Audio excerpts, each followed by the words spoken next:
Hola, ¿cómo están? Bueno, en el encuentro de hoy vamos a dedicarnos a Yuri Lotman, un autor que personalmente a mí me resulta bastante complejo, reviste cierta complejidad su propuesta, eh, no porque no sea entendible, no pueda recorrerse en su complejidad, como todo se necesita tiempo para familiarizarse con su terminología y con su propuesta, pero particularmente por cuestiones mías de formación, en algunos momentos me he encontrado, como me ha pasado con Roland Barthes también, con, con, con preguntas, muchas preguntas y muchos interrogantes que no pudieron resolverse hasta que fui avanzando y profundizando en ciertos conceptos y sobre todo leyendo autores que, que iluminaban mi recorrido por el sistema teórico de Lotman. Algunos de sus autores los vamos a ver también en la materia. Vamos a leer textos de Lotman y vamos a leer textos de algunas personas que para mí son referentes en la comprensión de su teoría, como son Pamparam, Anna Camblong, Silva Barey. Y bueno, y espero que les sirva el recorrido que vamos a hacer. Como siempre es un recorrido posible y es aproximativo. Y a los fines de una semiótica general intenta hacer una presentación de lo que luego se van a encontrar si se enfrentan al autor y lo empiezan a incorporar para sus propios análisis. Yuri Lotman nació, como sabrán, en el 22 y murió en 1993. Y toda su vida la fue desarrollando con intervención en distintas disciplinas y en distintos espacios institucionales, en distintas universidades, pero siempre ahí en el borde con Rusia. Él no viajó a institucionalizar su propuesta a Francia, como habíamos visto que sucedió con Kristeva, que emigró y llevó a Europa, al área europeo continental, la propuesta de Bakhtin, sino que siempre Lotman produjo en los márgenes de Rusia, en lo que vamos a ver, que es un complejo sistema eh, teórico y un complejo sistema también político. Y su recorrido, decía, por ciertas universidades y por ciertos espacios teóricos le permitió formarse en distintas etapas y luego producir distintas obras que nos fueron ordenando el panorama y nos fueron acercando a una propuesta final, central, que es lo que vamos a estudiar ahora. Nosotros no vamos a leer toda la producción de Lotman. Su producción abarca desde el 64, cuando publica las lecciones de poética estructural, hasta, hasta su muerte. Lo que vamos a ver es que a lo largo de toda su carrera podríamos hablar de dos grandes etapas, dos grandes estadios. El primero, que es el de la semiósfera propiamente dicho, que es donde hay una fuerte vinculación con el metalenguaje de las ciencias biológicas. Y el último, que es en donde se aboca el estudio de la cultura y lo que él llama como categoría o como noción los estudios sobre la explosión cultural, la explosión de la cultura. Les decía, en el 64 empieza a producir textos que están íntimamente vinculados con la literatura rusa, con la filología, con el formalismo ruso, con la poesía folclórica rusa. Y entre el 64, que fue su primera publicación, hasta los 80, 70, 80, que es donde se conocen sus textos en Argentina, es donde podríamos circunscribir la primera etapa de producción teórica, que es exclusivamente el de la semiósfera. En los 90, gracias a la traducción de Desiderio Navarro y a la revista Entre Textos es cuando, y las publicaciones de los 3 tomos de la Semiósfera en el 96, 98 y 2000, es cuando se empieza a conocer su teoría en Latinoamérica. Él siempre estuvo ahí en el borde de los estudios de la semiótica, de los estudios antropológicos, los estudios culturales, los estudios postcoloniales, y siempre estuvo, inicialmente preocupado por la literatura, pero luego empezó a focalizar en los fenómenos y sobre todo en la función de la cultura y sobre todo cuáles son las fuerzas que hacen que una cultura se encuentre equilibrada o atraviese un proceso de explosión. Ya vamos a ver de qué hablamos cuando hablamos de explosión, porque forma parte de su sistema teórico.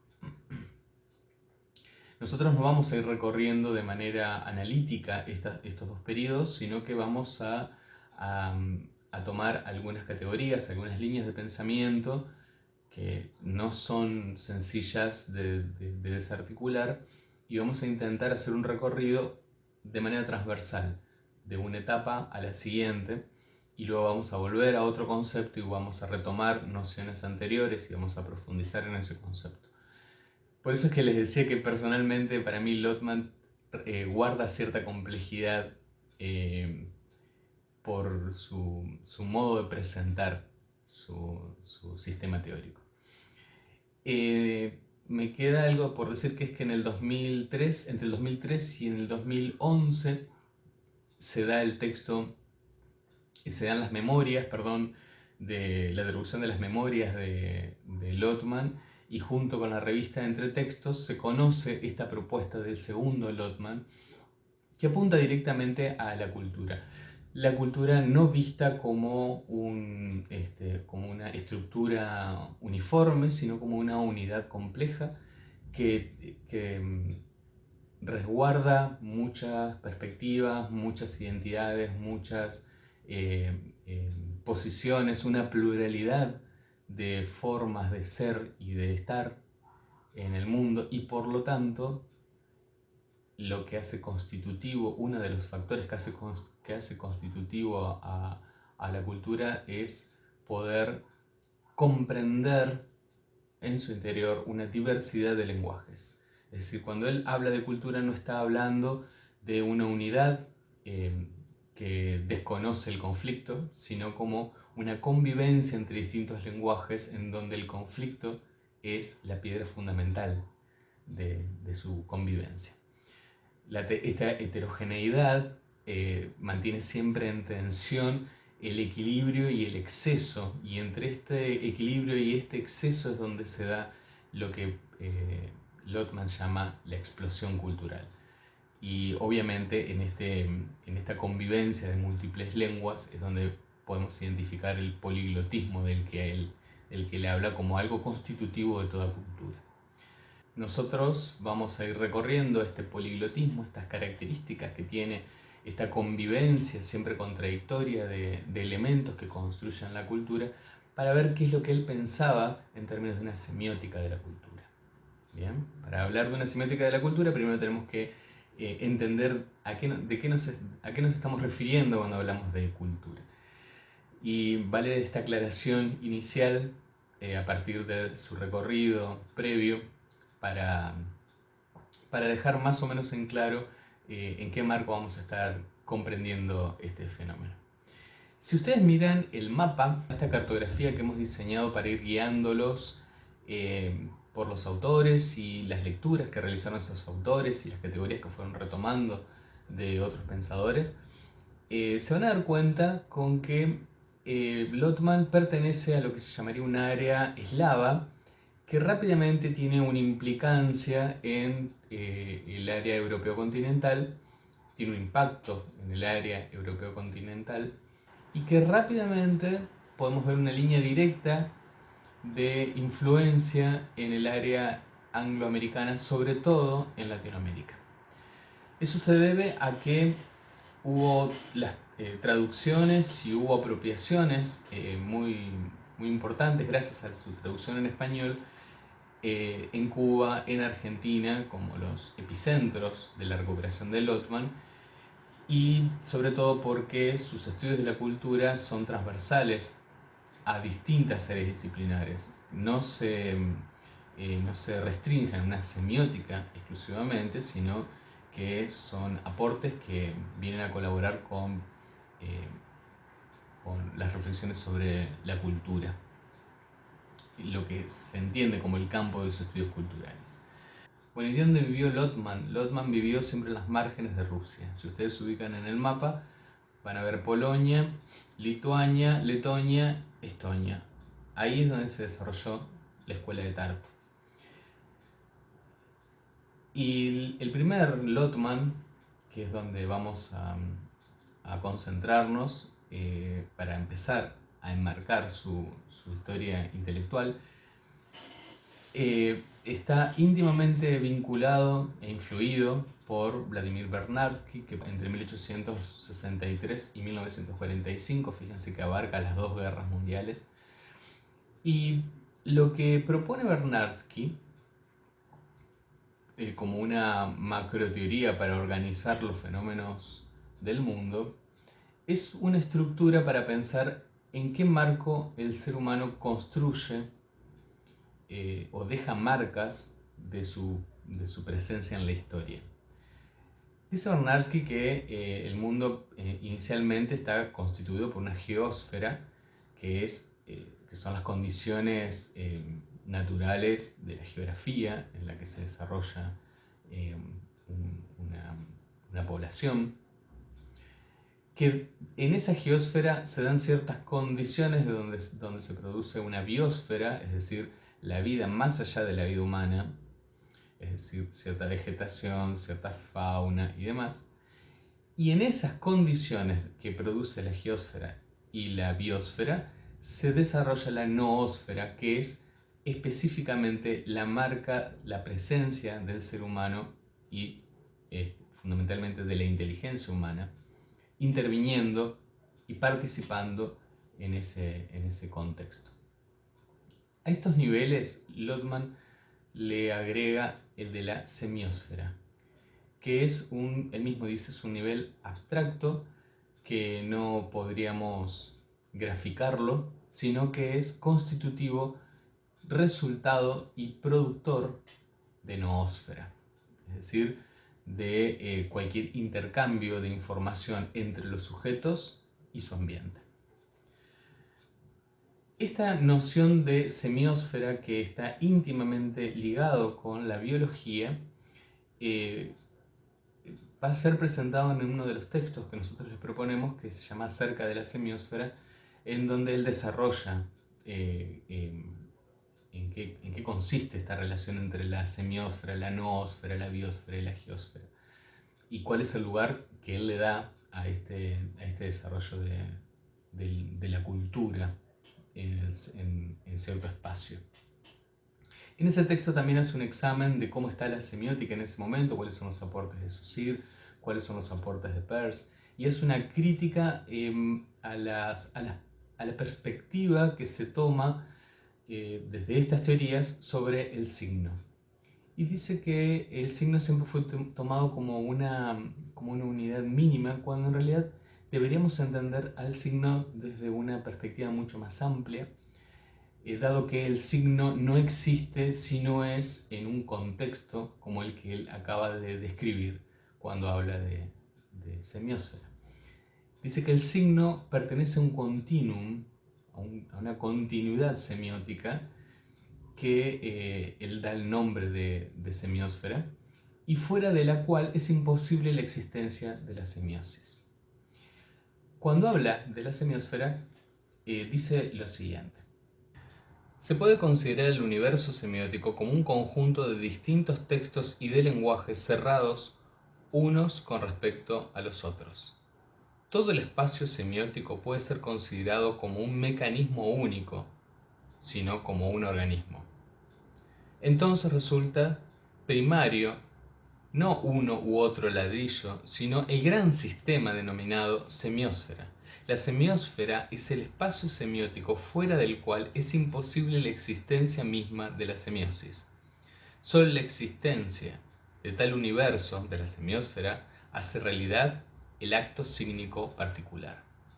Fíjense entonces cómo cuando él quiere definir el signo, necesita primero definir a la semiósfera y definirla como ese contexto en donde el signo adquiere sentido. Después vamos a ver que para él semiósfera y signo es lo mismo, pero por el momento vamos a restringirnos a esta característica que él da de la semiósfera. Y a continuación en ese artículo da dos características que son los rasgos distintivos de la semiósfera. Uno es el carácter delimitado y el otro es la irregularidad semiótica. Vamos a analizar en detalle cuáles son las características de estos dos rasgos que él dice que son distintivos. Por un lado, el carácter delimitado.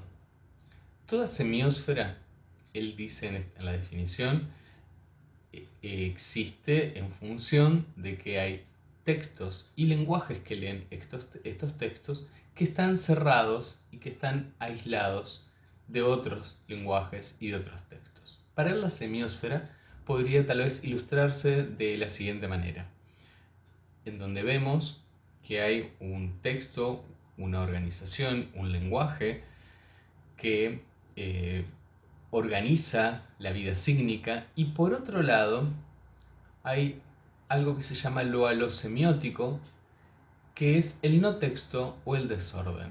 ¿Qué quiere decir que estamos frente al no texto o al desorden? Toda semiósfera se caracteriza por estar constituida por textos y por lenguajes que permiten organizar y leer esos textos. Todo lo que no cae en el entorno de la semiósfera es entendido por definición como lo extraño, como lo irreconocible, como aquello que está más allá de la comprensión, como aquello que no se puede inscribir dentro de una semiósfera. Entonces, los textos y sus lenguajes son vistos como algo extraño, como algo foráneo, como algo alosemiótico, llama él. Esto alosemiótico no quiere decir que sea una propiedad intrínseca de los textos, sino que es algo que se define desde el interior de una semiósfera dada. Por ejemplo, para un grupo social determinado, ciertas prácticas y el sentido de ciertas prácticas, que serían los textos y los lenguajes respectivamente, pueden parecer completamente incomprensibles, caprichosos, injustificados. Sin embargo, para esos grupos sociales que realizan esas prácticas y que producen esos textos, sí tienen un sentido, ¿no? Entonces, la conclusión es que la semiósfera construye un sentido para sí mismo y construye una realidad para sí misma y se aísla del resto. Todo lo que cae fuera de ese aislamiento es entendido como lo alosemiótico, lo extraño, lo barbárico, lo incomprensible, lo que no corresponde a la semiósfera. Eso es lo que constituye el carácter delimitado de la semiósfera. La semiósfera es una semiósfera porque está delimitada. ¿Qué separa, qué divide la semiósfera de lo alosemiótico dentro de todo este universo de la semiosis? La frontera. La frontera, dice él, no podríamos dibujarla, sino que tenemos que entenderla como una abstracción matemática, así como un punto pertenece a una recta, pero también puede entenderse como que está en intersección con dos planos. Bueno, hace toda una alusión al lenguaje de la matemática. Él dice, la frontera es un sistema de traductores, un conjunto de traductores, y estos traductores son bilingües. ¿Qué es lo que hacen esos traductores? Permiten que ingresen o egresen de la semiósfera o de lo alosemiótico distintos textos. Textos que pueden ser entendidos como incomprensibles, como sin utilidad, sin sentido, al pasar por un traductor, y el traductor tiene que ser bilingüe, es decir, tiene que hablar los dos lenguajes, tanto el del valor-semiótico como el de la semiósfera, al pasar, decía, por ese traductor que constituye la frontera, ingresa a la semiósfera y puede ser adoptado, o puede ser comprendido, puede ser incorporado. Y a la inversa, hay textos que, por determinados fenómenos que los vamos a explicar, salen de la semiósfera y pasan al plano de lo alosemiótico. Para pasar al plano de lo alosemiótico deben ser traducidos por estas fronteras, por estos traductores bilingües. Si estamos hablando de lenguajes y de textos, estamos dando cuenta ya de que hay una multiplicidad de textos y una multiplicidad de lenguajes que le van a dar sentido a estos textos. Las funciones de estos lenguajes puntualmente no es darle solamente sentido a los textos, sino también darle sentido a toda esa maquinaria sostenida por los textos.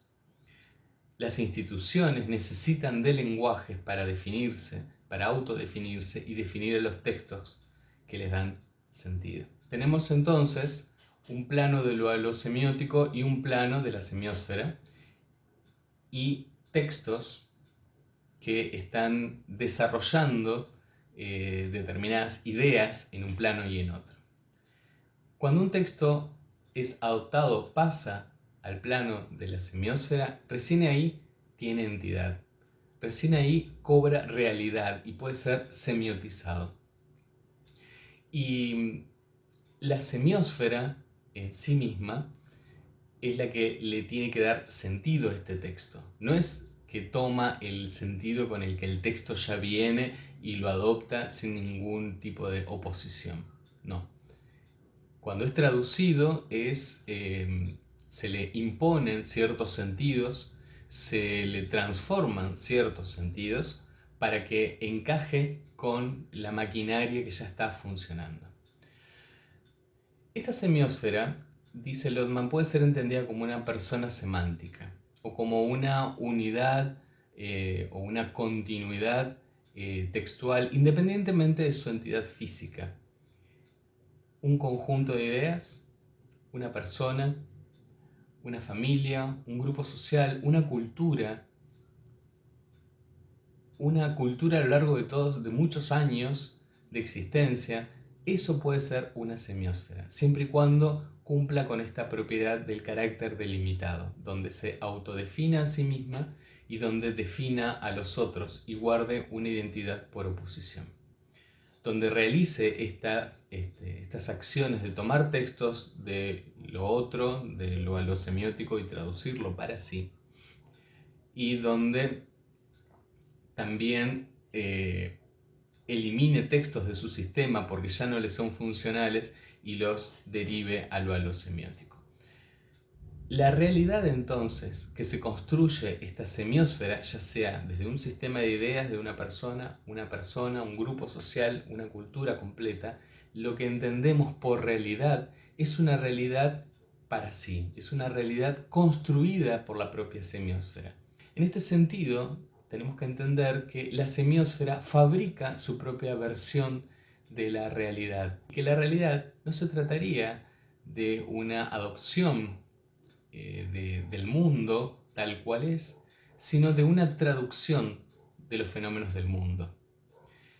Y esa traducción se materializa en conversión de la información.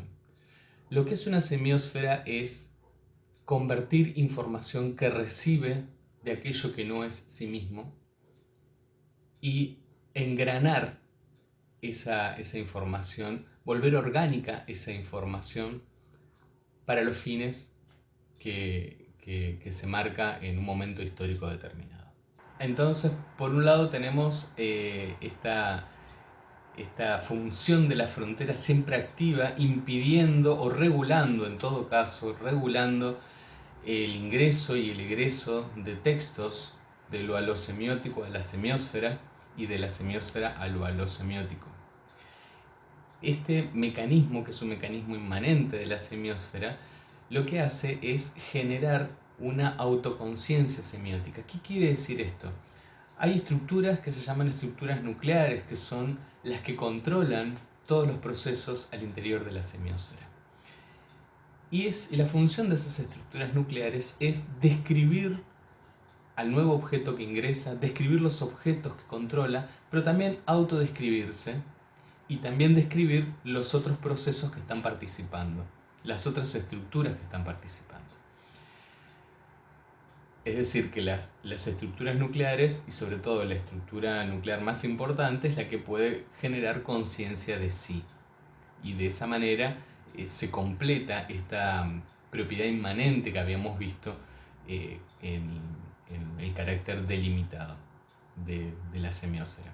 Pero también hay otro carácter delimitado que se puede observar, otra función de ese carácter delimitado que podemos observar, y es que la frontera es el dominio de los procesos semióticos más acelerados. ¿Qué quiere decir esto?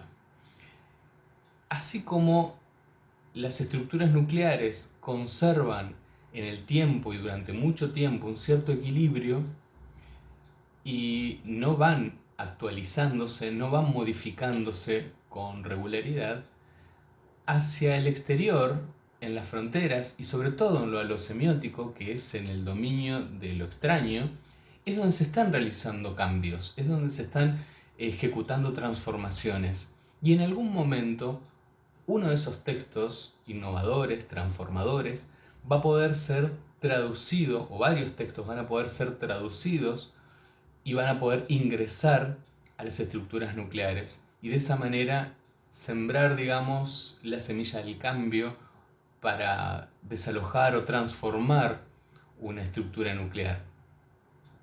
Si eso sucede, quiere decir que hay un carácter delimitado que está todo el tiempo ofreciendo resistencia a las transformaciones. Si esto lo llevamos a una metáfora espacial, podemos, por ejemplo, pensar en un territorio que tiene un centro y una periferia, y que más allá de esa periferia es donde se realizan los cambios que al centro geográfico no le interesan, o que precisamente no solamente no le interesan, sino que quiere evitar.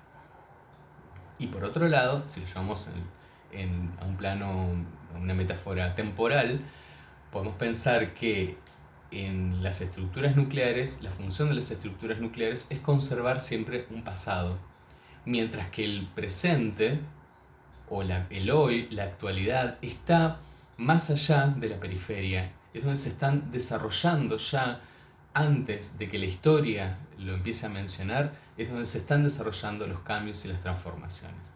En algún momento algo de esa periferia va a ingresar bajo la forma de un texto a las estructuras nucleares y va a empezar a operar transformaciones. Gracias a esas transformaciones es que el lenguaje va a tener que modificarse para poder entender y darle sentido a ese nuevo texto y a los nuevos textos que se van a ir produciendo gracias a este ingreso. Y la otra característica es la de la irregularidad semiótica. Esta irregularidad semiótica se desprende de las propiedades que habíamos visto del carácter delimitado de la semiósfera. La irregularidad semiótica da cuenta de el caos que intenta controlar siempre la estructura nuclear al interior de la semiósfera. Cuando hablamos de la construcción de una realidad para sí, no estamos diciendo que toda cultura o toda semiósfera es un espacio equilibrado que desconoce el desorden, sino que hay un trabajo permanente, continuo, de mantener el equilibrio, porque al interior de la semiósfera siempre hay tensiones, siempre hay contradicciones, y esas contradicciones no son un problema, sino que es constitutivo de la cultura, o de la semiósfera en todo caso. Me estoy adelantando algunos conceptos. Entonces, la irregularidad es interna, por definición, a la semiósfera.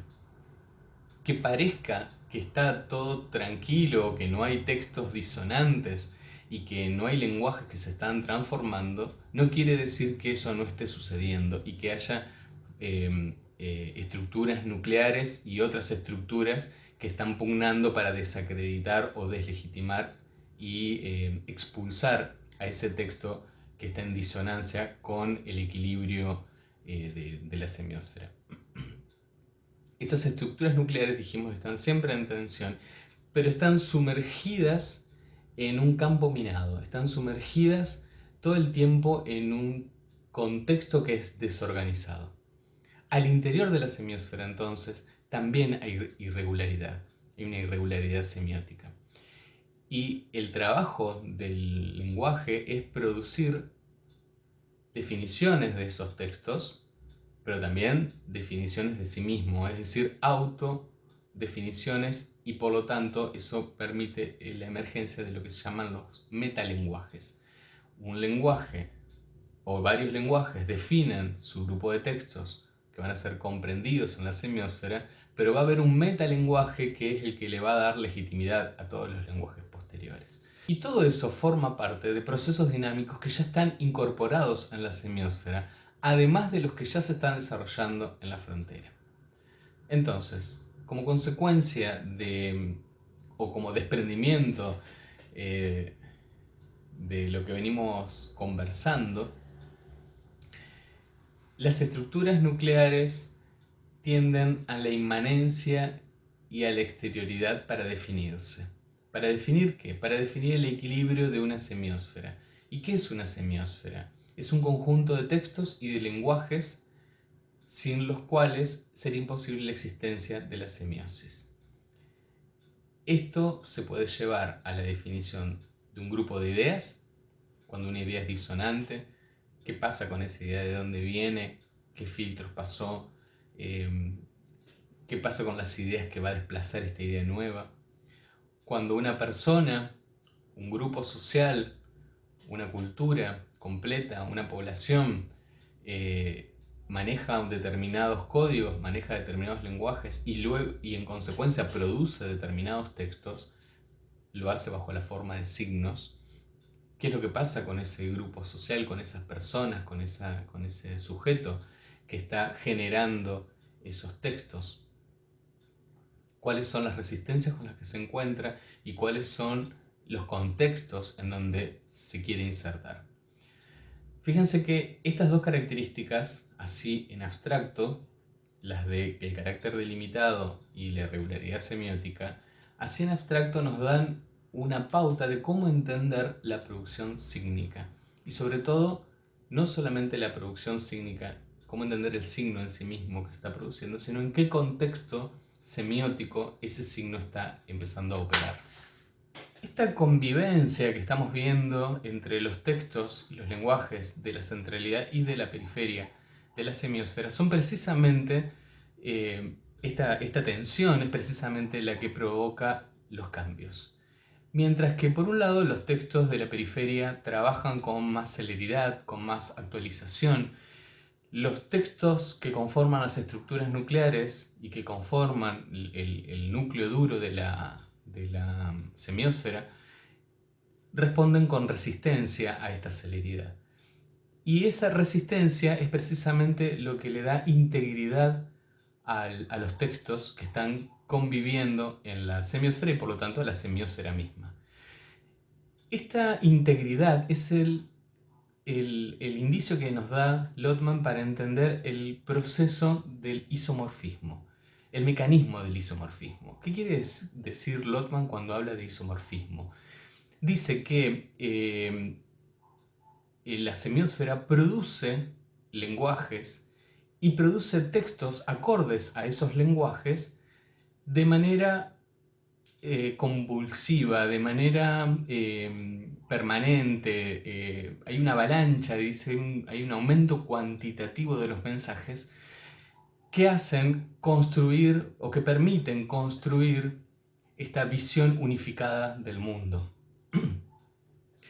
Y que precisamente estos textos son isomórficos, es decir, tienen la misma forma, responden a cierta estructura igual a las leyes y a los lenguajes que le dan sentido.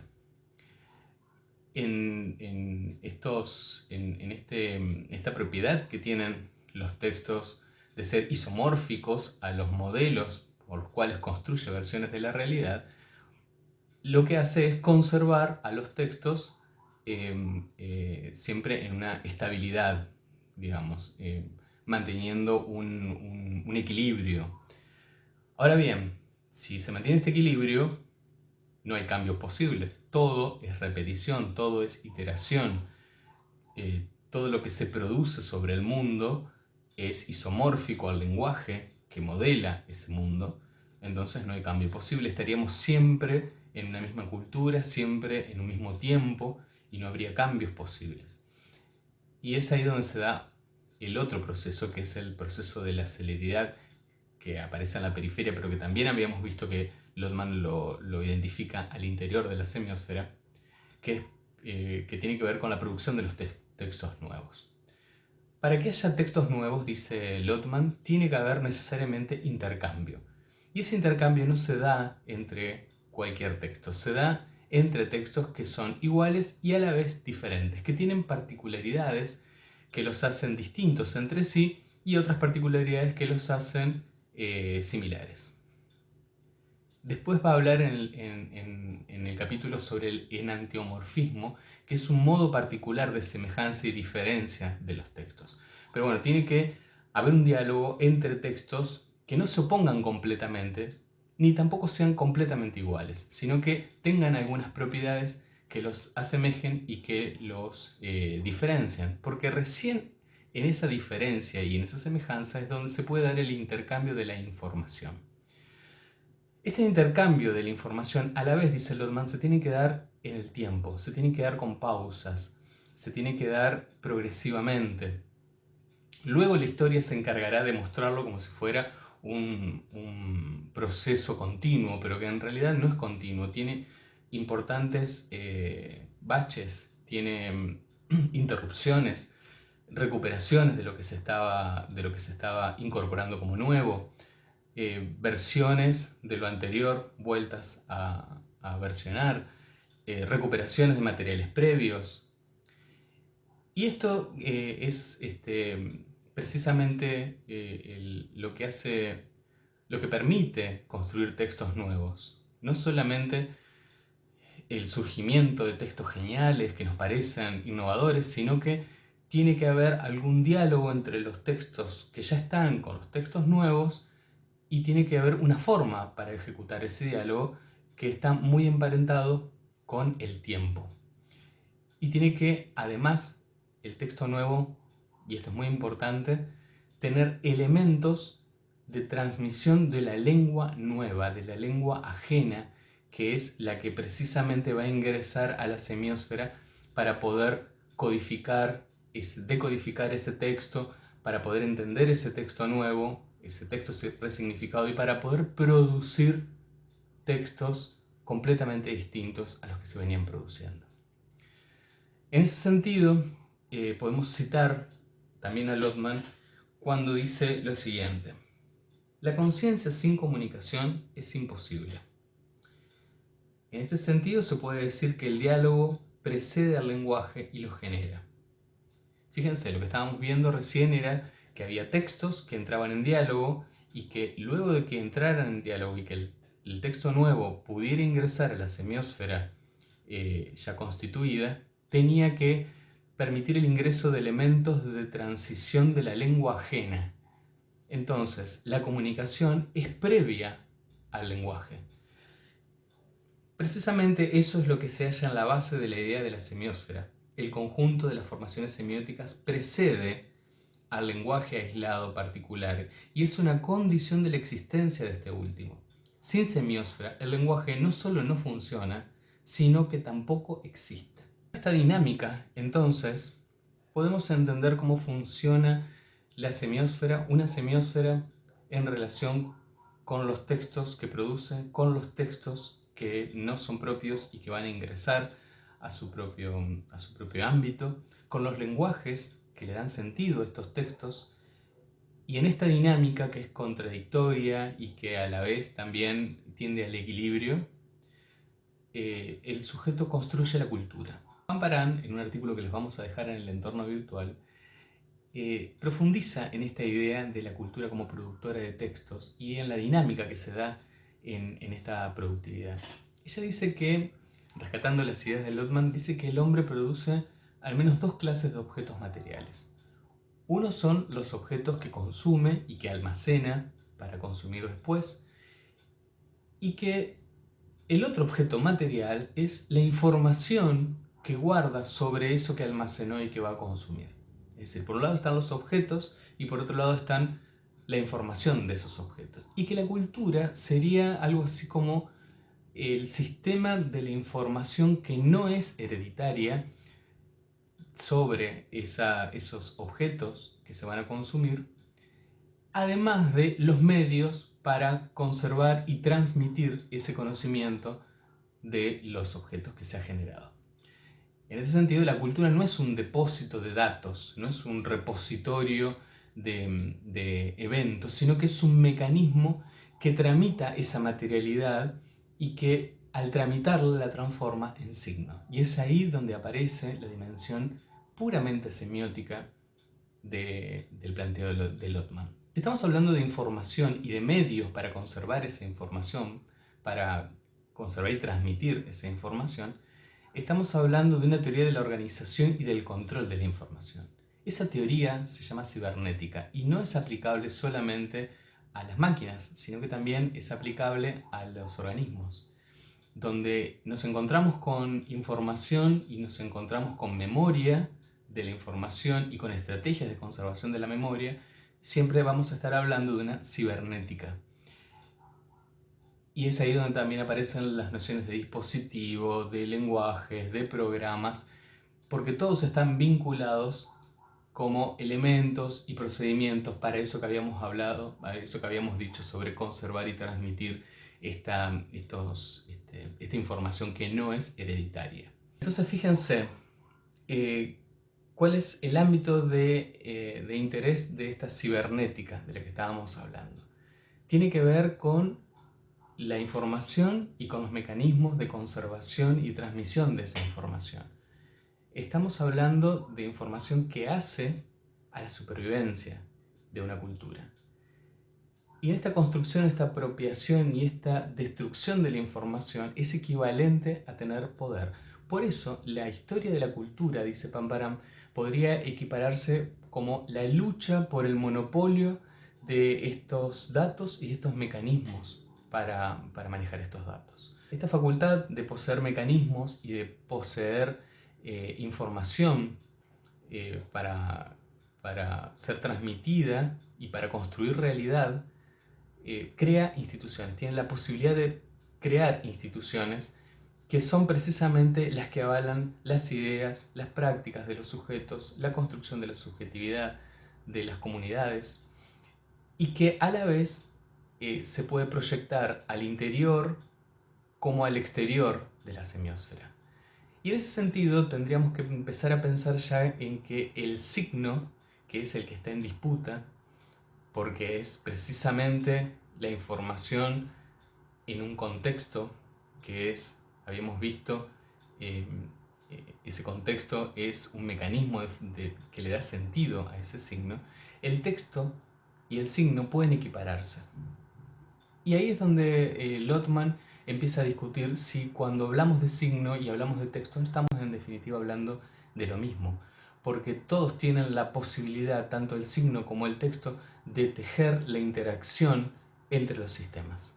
El texto entonces se puede equiparar con el signo en sí mismo y con la cultura también en su generalidad, precisamente porque la cultura es una unidad que es compleja en sí misma, que reproduce lo conocido y que produce innovaciones. Esta propiedad de ser compleja y contradictoria nos hace ver a la cultura como un sistema que está inmerso en una especie de caos textual que está todo el tiempo intentando organizar. Y que en esta organización, en este intercambio que hace entre la semiósfera y lo alosemiótico, produce y reelabora lenguajes, y también en algún momento se producen explosiones es decir, cambios drásticos que tienden a la entropía, es decir, al desorden, a la reorganización de nuevos sentidos y generación de sentidos impredecibles. Como ejemplo de esto, podríamos ver unas escenas de la película Arrival, que fue traducida al público latinoamericano como La Llegada, en donde se produce un proceso que altera directamente al lenguaje. En la película vamos a de la película vamos a ver 3 escenas. En la primera escena se ve una discusión sobre cómo se genera la cultura, si la cultura está andamiada en el intercambio de conocimiento científico o en el intercambio a partir del lenguaje. ¿Qué es lo que sostiene la cultura? Si la ciencia, el conocimiento o el lenguaje. Y cuando hablamos de cultura estamos hablando de procedimientos cognitivos complejos. Después de eso se resuelve que es vamos a ir a otra escena en donde se resuelve que es el lenguaje el que permite interconectar culturas. Y después vamos a ir a otra escena en donde vamos a ver una corrección de un subtítulo que en la versión que conseguimos se obvia el nombre de una teoría, que es la teoría de Sapir-Whorf, que está explicada, pero que tuvimos que corregir porque no decía que era de Sapir-Whorf, y se escucha perfectamente que hace referencia a esa teoría, en donde se sostiene que el lenguaje no solamente permite la transformación de la semiósfera, sino también de otros lenguajes y de otras cosmovisiones, en donde se pone en cuestión algo que es constitutivo del signo, que es la linealidad en el tiempo. La linealidad temporal está puesta en tela de juicio en esa escena, y hablamos del tiempo como una característica propia del signo lingüístico propuesto por Saussure. Y vamos a ver en esa escena en donde precisamente es en el diálogo en donde se da esa transformación y esa explosión al ingresar un nuevo texto, al ingresar un nuevo lenguaje a la semiósfera, y en ese ingreso modificar el lenguaje de las estructuras nucleares de la semiósfera y por lo tanto modificar la visión del mundo. Vamos a ver esas 3 escenas y ya esta explicación vale ya para comprender en qué consisten esa secuencia que hemos elegido para este análisis.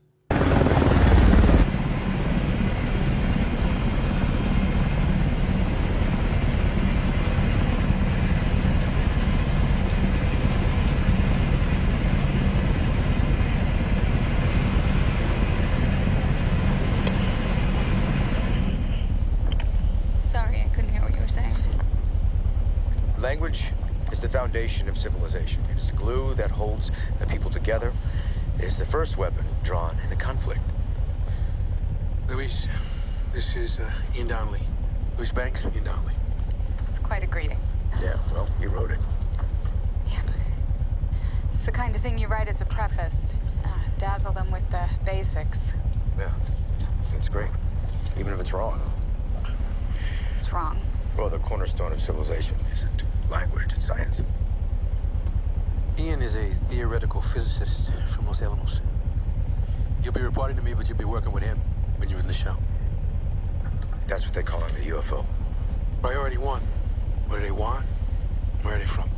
And beyond that, how did they get here? Are they capable of fast and light travel? Are they beyond that? A list of questions that, go over, starting with a series of just handshake binary sequences. How about we just talk to them before we start throwing math problems at them? This is why you're both here. I'll bring the coffee. Coffee with some aliens. How do they communicate? Here, Louise is putting us all to shame. The first breakthrough was to discover that there's no correlation between what a heptapod says and what a heptapod writes.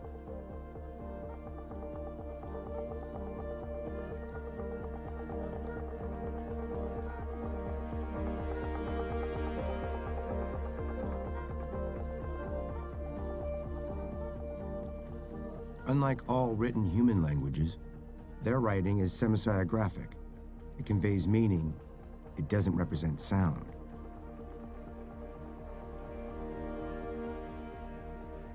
Perhaps they view our form of writing as a wasted opportunity, passing up a second communications channel.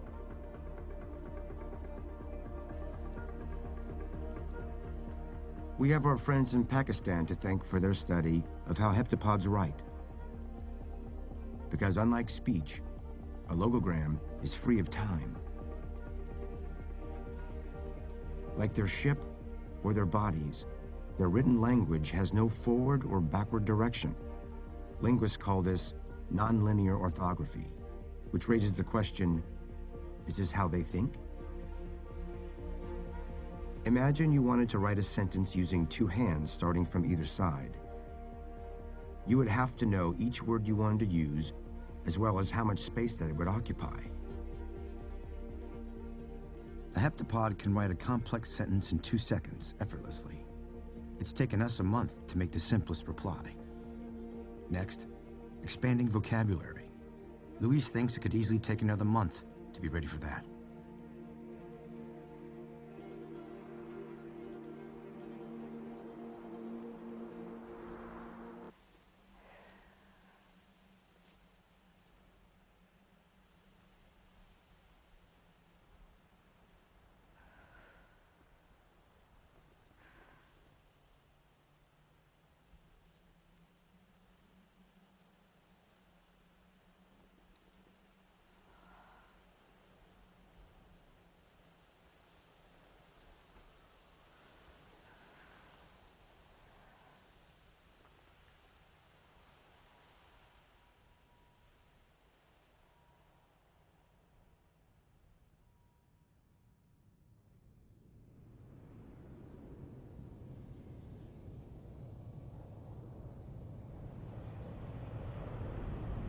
How you feeling?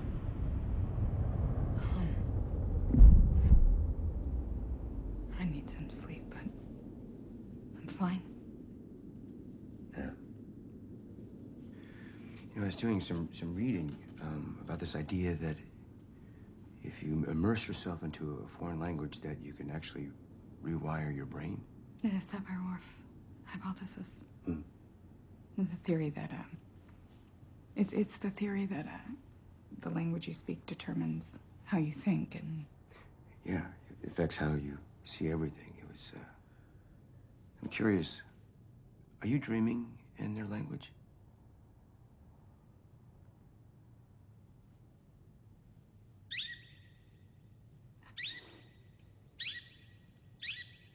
I mean, I've had a few dreams, but I don't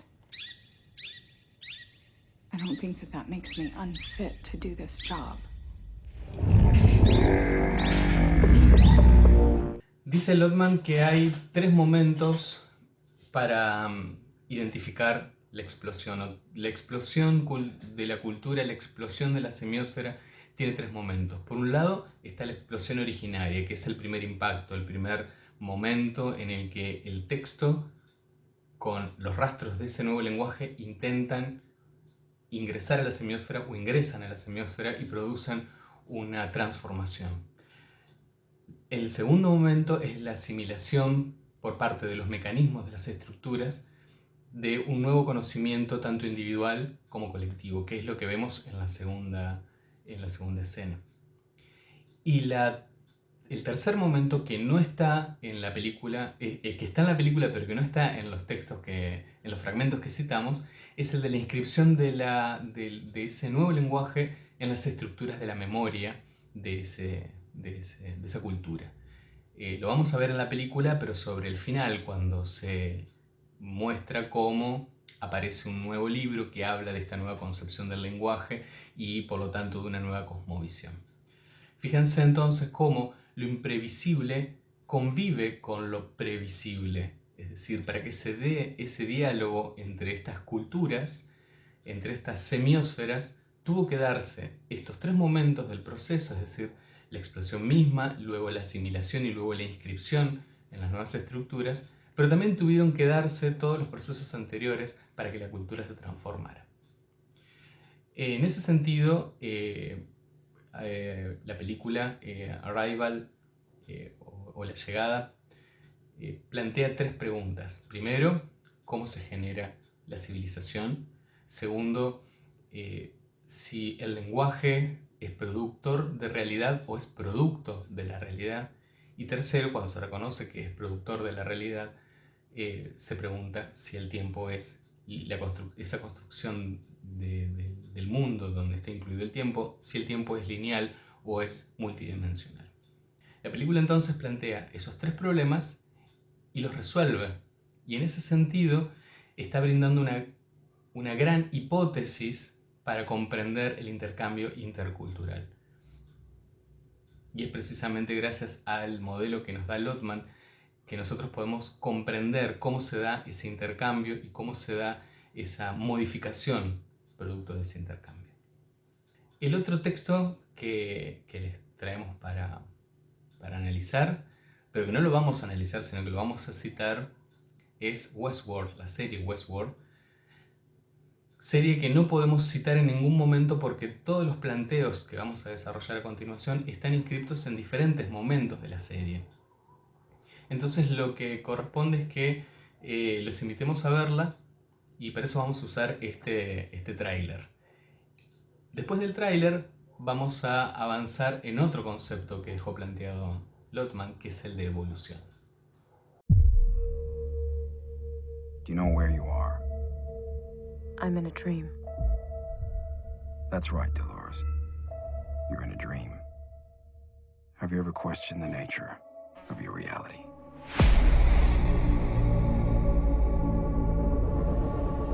Welcome to Westworld. No orientation. No guidebook. All our hosts are here for you.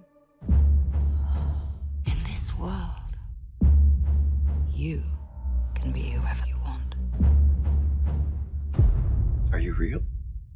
Well, if you can't tell, does it matter?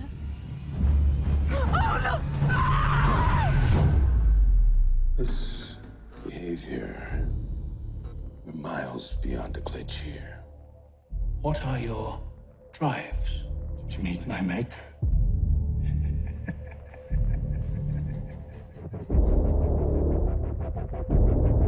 I'm terrified. I feel spaces opening up inside of me. Like a building with rooms I've never explored. I think there may be something wrong with this world. Something hiding underneath.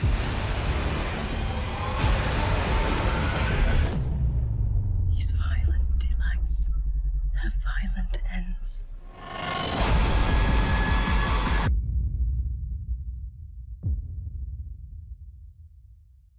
Donde había dejado planteado Pampa Aram sobre la dinámica contradictoria y a la vez equilibrada de la cultura y qué pasaba con el ingreso de la información nueva, ahí en ese punto donde lo deja planteado Pampa Aram, para mí o para nosotros, Silvia Barey empieza a avanzar en otro concepto, en otro conjunto de conceptualizaciones que nos remiten directamente a la evolución. Y es acá donde vamos a notar que Lotman discute directamente con las tesis darwinianas de la evolución biológica e inscribe el arte como una forma de pensamiento que permitió a la especie humana pasar del hombre, del homínido, prehomínido, digamos, al Homo sapiens, devenir Homo sapiens. Lotman dice Barey que no sabemos si se puede decir que abonó a una teoría solamente de los signos, a una ciencia de los signos, sino que hizo en todo caso una historia de la cultura. Y yo me animaría a decir, y esto es una idea más personal, que en función de lo que venimos viendo, podemos entender que Lotman a lo que abonó fue a una cibernética de la cultura, si entendemos por cibernética lo que ya vimos sobre qué pasa con la información, qué pasa con los mecanismos de información al interior de una semiosfera. Partiendo del problema entonces de la evolución, Sabemos lo que dijo Darwin, que se trató de un proceso puramente biológico, en donde no apareció ninguna decisión por parte del ser humano de modificar algo. Sin embargo, Lotman lo que intenta hacer es pensar esta nueva conformación del ser humano en términos de una explosión. Una explosión en términos de lo que ya venimos viendo.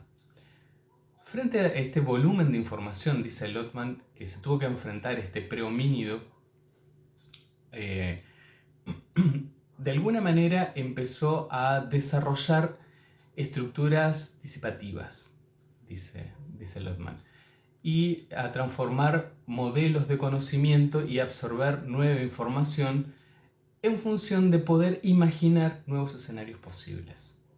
Entonces, ante una reacción casi mecánica como es la de correr a la presa, este prehomínido lo que hizo fue proyectar, avisorar qué otras estrategias podía desarrollar para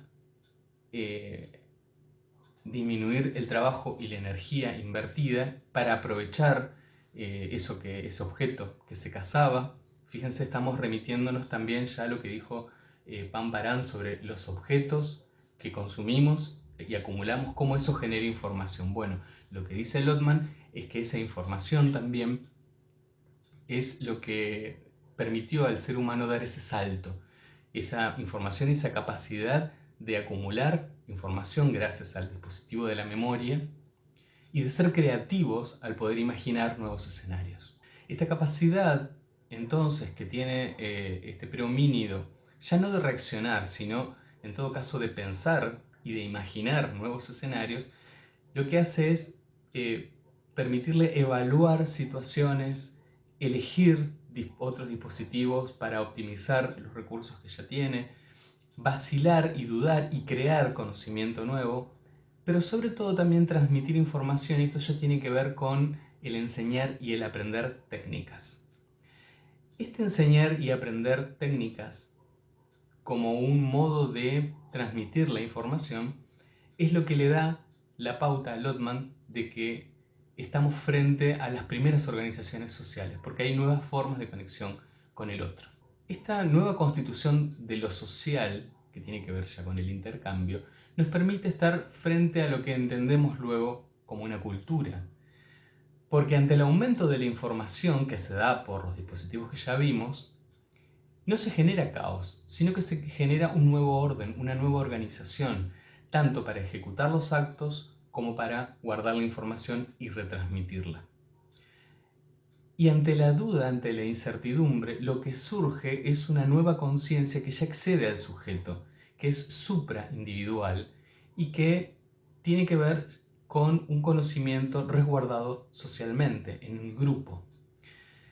Fíjense que habíamos hablado de la reacción del sujeto que se adapta, que responde instintivamente, tal vez podríamos decir que no duda, que ejecuta, y después está el otro, que es el pensante, que empieza a atar cabos, digamos, a estructurar la información de otra manera.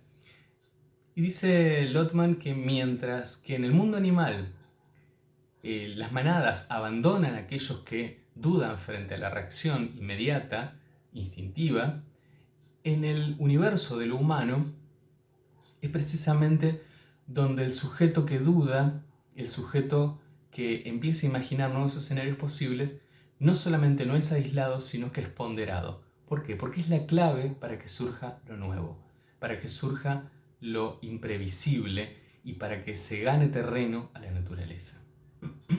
Dice él que de alguna manera es como aquello que nos salva de las restricciones que nos ha impuesto la genética. Bueno, lean el texto de Silvia Bray porque es sumamente interesante, y también el análisis que hace sobre una película que, bueno, no la vamos a comentar porque ya está en el texto. Y acá me gustaría volver a Westworld. En Westworld nos vamos a encontrar con una comunidad compuesta por dos tipos de sujetos, unos que recuerdan y operan y otros que no recuerdan y funcionan según los estímulos de los primeros.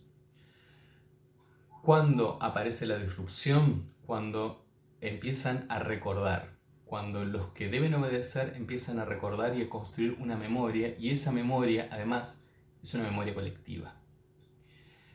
Y a partir de esa memoria colectiva se dan nuevos sucesos que terminan en una revolución, y a partir de esa revolución se empiezan a observar en el horizonte nuevos elementos que hacen a la sujeción, y ahí es donde nos damos cuenta que lo que nosotros pensamos que era un parque de diversiones en realidad es un experimento, y los sujetos que son los observados en realidad no son los únicos que importan, sino que hay otros sujetos que pensaban que eran observadores y que en realidad están siendo observados por otro sistema informático.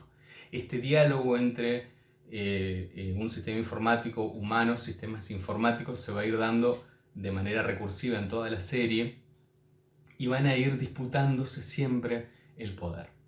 Y es ahí donde también podemos hacer algunas relaciones con lo que dice Pamparam, cuando nos remite a pensar en las luchas por el poder que sean siempre aliadas o filiadas con las luchas por la información y los métodos de conservación de esa información, porque es finalmente la lucha por el sentido.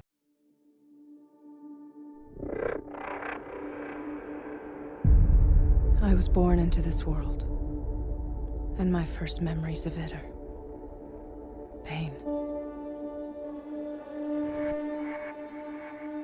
For my kind, there was one place we were never allowed to go. One place we were never allowed to see. Your world.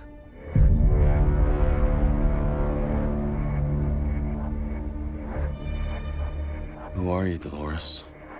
You and I are a lot alike. They put you in a cage, decided what your life would be. They did the same thing to me. But you've been watching me. Not me, but someone. Something has. Who is it that we're going after?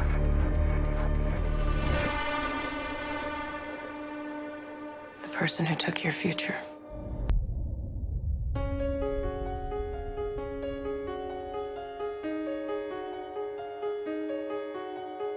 Welcome to the end of the game.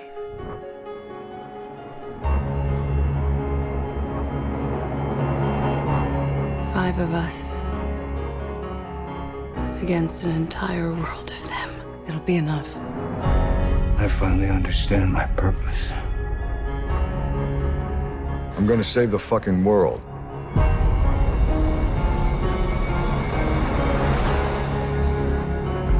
The plan is starting.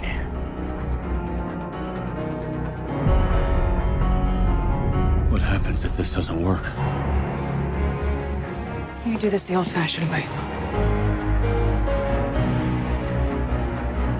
The old-fashioned way? We kill everyone. You're not the only predator here.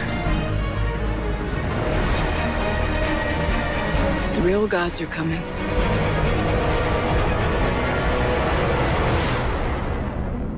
And they're very angry.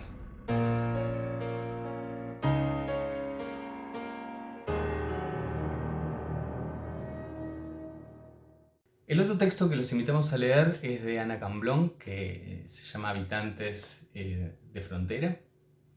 En el primer capítulo, en la primera parte de ese capítulo, se habla de habitar un contexto de frontera.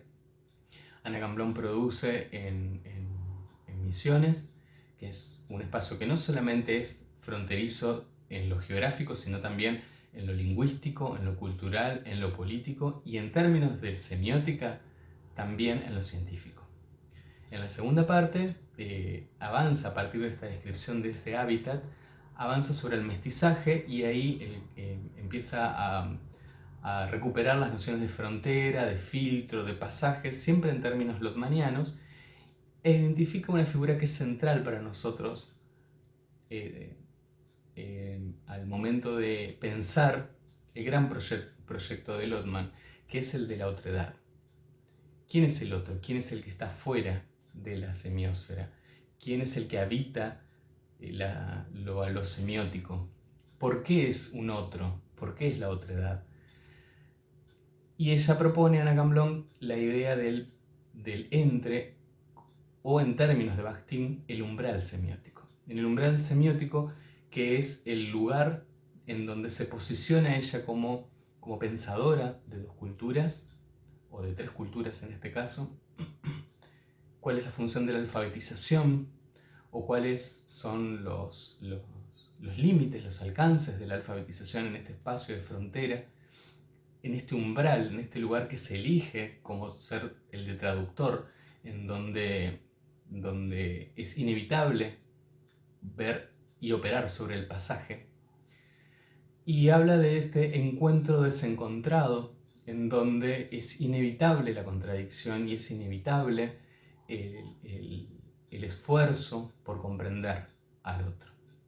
Ahí habla de 6 dimensiones que nos interesa que retomen, que son la de cronotopo, la de crisis del interpretante. Bueno, son 6 que están muy bien descritas en su texto y que tienen que ver con esas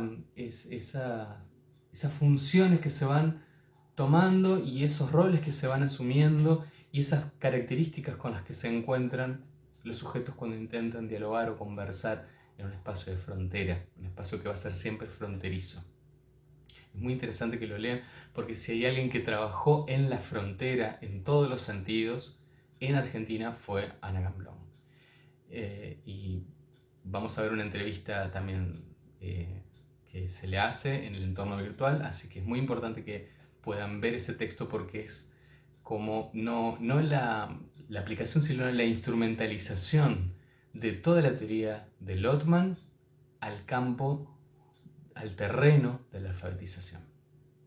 En un ambiente que tiene muchísimas complejidades, que no son solamente lingüísticas, que pasan por varios lados y en donde Anna Camblong ha dedicado toda una vida a pensarlo, a organizarlo, a darle un formato, a estructurarlo y a difundirlo sobre todo.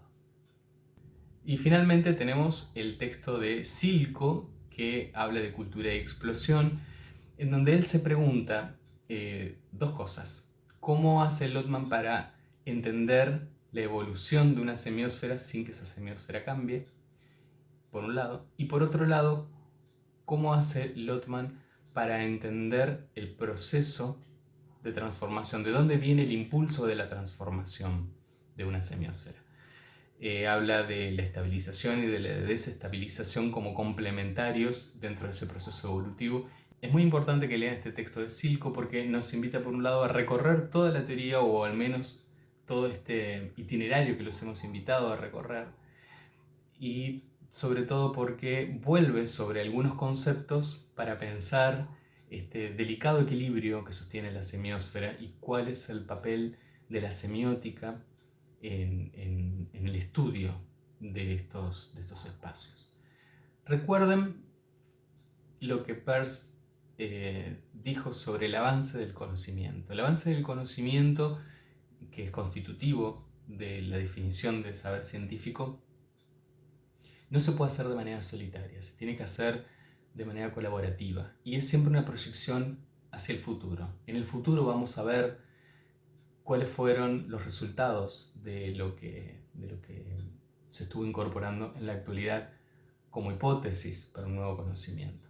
Y en ese sentido, Lotman trabaja precisamente no para ver los resultados de su teoría, sino para dejar inscripto dentro del campo de los estudios semióticos una perspectiva que es deudora de la crisis de la Rusia que le tocó vivir, pero que finalmente fue a iluminar gran parte de la producción argentina y latinoamericana porque incorporó al otro, incorporó a aquel que estaba quedando afuera. La semiótica de Lotman es la que para mí más abarca porque se toma los procesos culturales, las producciones individuales que se dan en esos procesos culturales y las subjetividades que dan sentido a esos textos, las toma en sus casos reales de ocurrencia. Y las preguntas que detona son preguntas de fácil formulación y de muy compleja resolución. Y ese es un indicio de que es una teoría con muchas derivaciones productivas. Así que bueno, los invitamos a partir de esto, de este acercamiento rudimentario de la teoría de Lotman, a acercarse a estos textos, a estos capítulos que les sugerimos, y sobre todo a pensarse ustedes mismos también como productores y producto de Semiósfera, como sujetos que reproducen textos, pero de los que se están esperando que produzcan textos nuevos. ¿Qué implica eso y qué trabajo hay que ponerle para que eso se realice?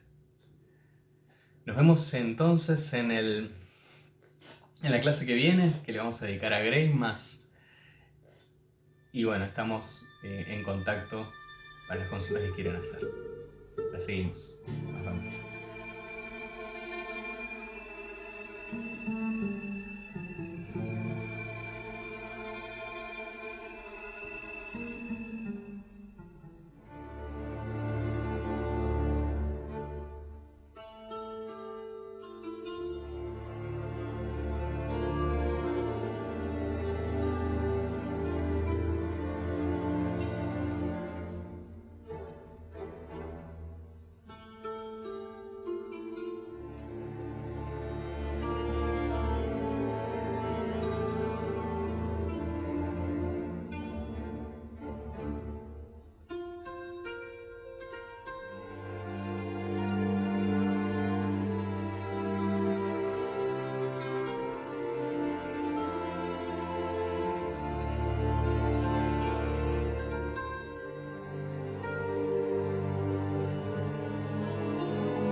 Ioane.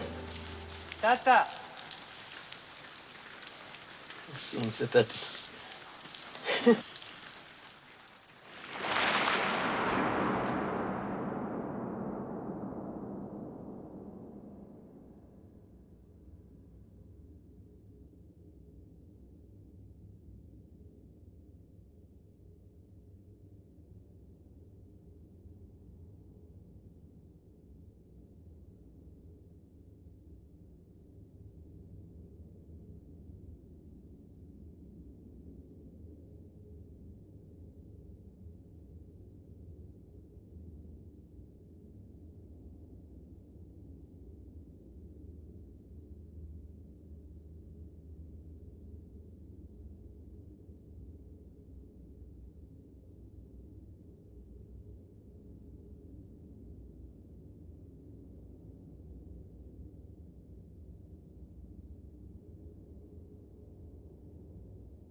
Ioane, sine!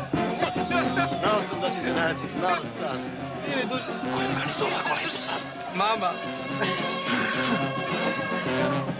Ajde, živi.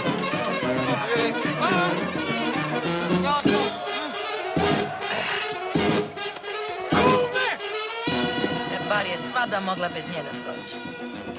Može, ne, malo što ti? Misliš da ja ništa ne znam, a? Šta znaš, molim te, šta?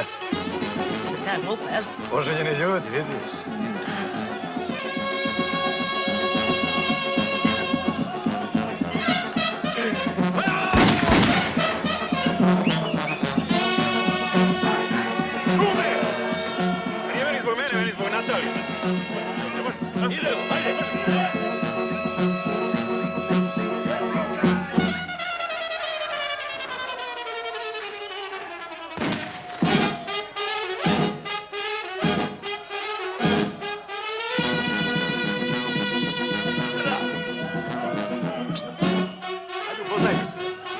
kumo žena. Drago.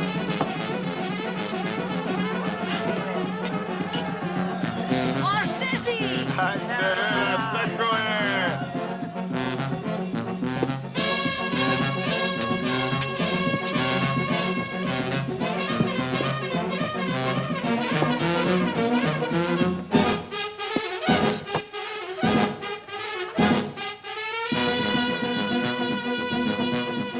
Milo, poproši.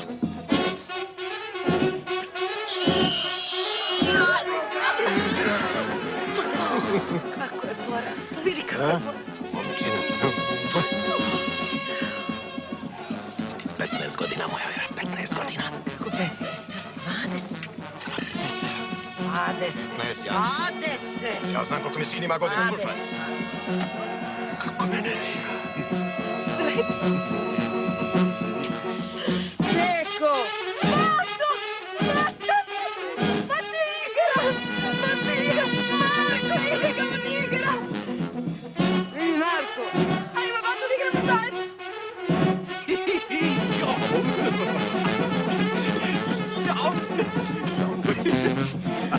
Oprosti kume. Oprosti ti mogu, ali zaboravim Boga.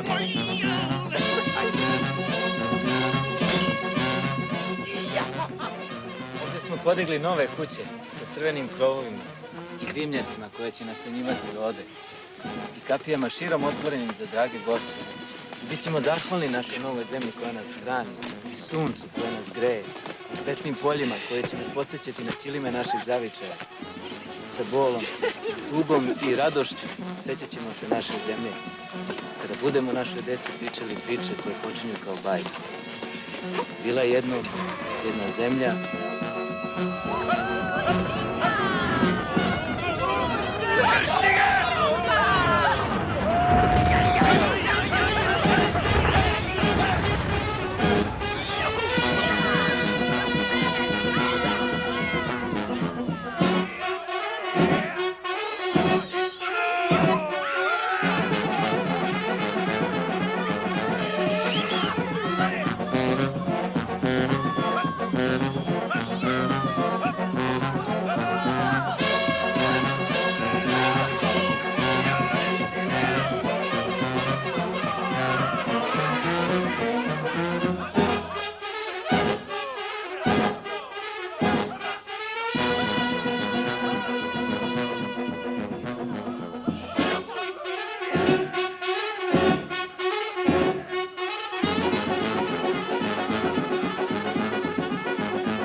Thank you.